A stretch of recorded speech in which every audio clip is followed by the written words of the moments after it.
In 1982, I was CEO of Beech Aircraft, and we wanted to make a modern airplane and use the best materials available.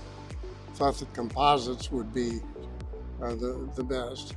And we flew all over the country looking for the best composite operations everywhere. And after looking at all the operations, which included Boeing, Douglas, North American, Northrop, all the big guys, Larry and his operation in Utah were ahead of everybody. And that was 36 years ago. And we've maintained a fabulous relationship ever since then.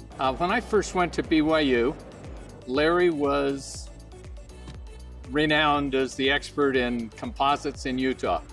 And so as I was trying to develop a composites course, I asked Larry to come and help me. And then he said to me, would you like to help me with some of the chemistry and some of my composites work? So I helped Larry with several of his companies. As you know, Larry has started maybe 10 different companies. So I met Larry and I thought, gee, this guy knows one heck of a lot. More than me, more than anybody I've met before.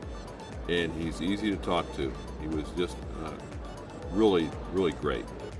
I describe Larry as one of the most creative engineers I've ever met, and one of the most delightful individuals. One of the things that distinguished Larry was that he had this enormous creative mind. He was constantly looking for better ways of doing things.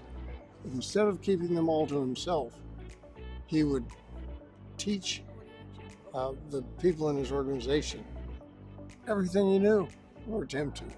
He was just very innovative and could look at new things and try things, and he wasn't afraid to fail. And Larry did fail at times, but you know what? He kept going forward. He'd pick himself up and move forward. That was the nice thing about Larry. He understands, I think, better than anybody ever, the concepts of composites manufacturing.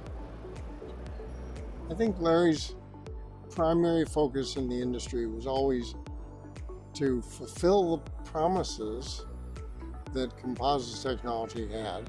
To a large extent, you would say that the composites industry had maybe 10 founders, and Larry is one of those founders.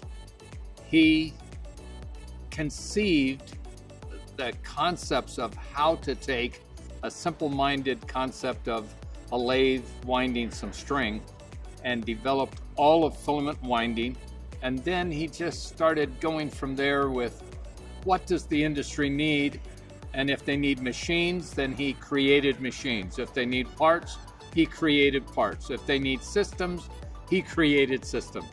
So as the industry grew, Larry showed the way to accomplish all of the things that the industry needed. Larry had a whole raft of sons, and all of them carry forth his ideas, his spirit, and his knowledge. But you could say he had all kinds of adopted sons all over that he infused with the ideas of composites and inspired with his creativity. He just helped everybody. He was brilliant, but always soft-spoken and encouraging and helpful. You could always respect everything he said. He was always available. I don't think he ever gave up. I mean, those are the kind of things you put a lot of trust in, and with Larry, there was a lot of trust there.